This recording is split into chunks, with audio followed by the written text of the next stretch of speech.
Mid day মিলের পাশাপাশি পড়ুয়াদের দেওয়া হবে ব্রেকফাস্ট, এমনটাই সিদ্ধান্ত নিল তেলেঙ্গানা সরকার।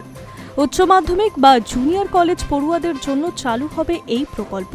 বৃহস্পতিবার তেলেঙ্গানা সরকারের তরফে এই ঘোষণা করা হয়েছে। দেশের মধ্যে তেলেঙ্গানাই প্রথম রাজ্য যারা মিড ডে মিলের পাশাপাশি পড়ুয়াদের ব্রেকফাস্ট দেবে। আগামী 12 জুন থেকে এই প্রকল্প চালু করা হবে বলে জানিয়েছে তেলেঙ্গানার মুখ্যমন্ত্রী। তেলেঙ্গানা সরকার জানিয়েছে, সরকারি স্কুল ও সরকারি সাহায্যপ্রাপ্ত জুনিয়র কলেজ পড়ুয়াদের মিড ডে মিল দেওয়া হবে, সেই সঙ্গে তাদের দেওয়া হবে ব্রেকফাস্ট।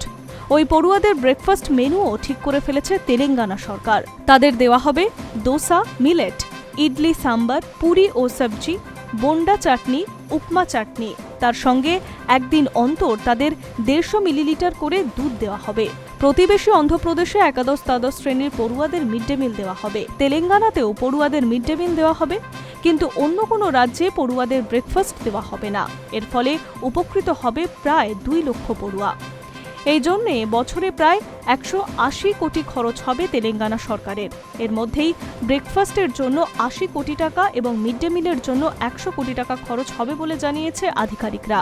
তেলেঙ্গানা সরকারের তরফে জানানো হয়েছে, ন্যাশনাল ইনস্টিটিউট অফ নিউট্রিশন পরামর্শ অনুযায়ী মিড ডে মিল ব্যবস্থায় এই পরিবর্তন আনার উদ্যোগ নেওয়া হয়েছে। আর্থিকভাবে পিছিয়ে পড়া শ্রেণীর পড়ুয়াদের প্রয়োজনীয় পুষ্টি যোগানের জন্যই এই সিদ্ধান্ত নেওয়া হয়েছে বলে জানিয়েছে।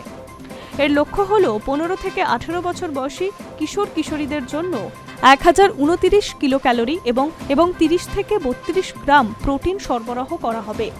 সরকারের আশা, এই প্রকল্পটি পড়ুয়াদের, বিশেষ করে কিশোরীদের মধ্যে অপুষ্টি, ভিটামিনের অভাব এবং আয়রনের ঘাটতি মোকাবিলা করবে। উন্নত মানের পুষ্টি দেওয়ার কারণে পড়ুয়াদের মনোযোগ, পড়াশোনার মান আরও বাড়বে। কী কারণে এই সিদ্ধান্ত নিয়েছে তাও জানানো হয়েছে। আধিকারিকরা জানিয়েছেন, অনেক সময় পড়ুয়ারা সকাল ও দুপুরের খাবার ছাড়াই কলেজে আসে। সময় ও আর্থিক সীমাবদ্ধতার কারণে গ্রাম ও আদিবাসীর অনেক ছাত্রছাত্রী খাবার না খেয়ে শহর ও মণ্ডলের সদর দফতরে অবস্থিত জুনিয়র কলেজগুলিতে যাতায়াত করে। এবার থেকে তাদের জন্য 2টি করে খাবারের ব্যবস্থা করা হলো। মনে করা হচ্ছে এবার থেকে ড্রপ আউটের হার আরও কমবে। Hi news network.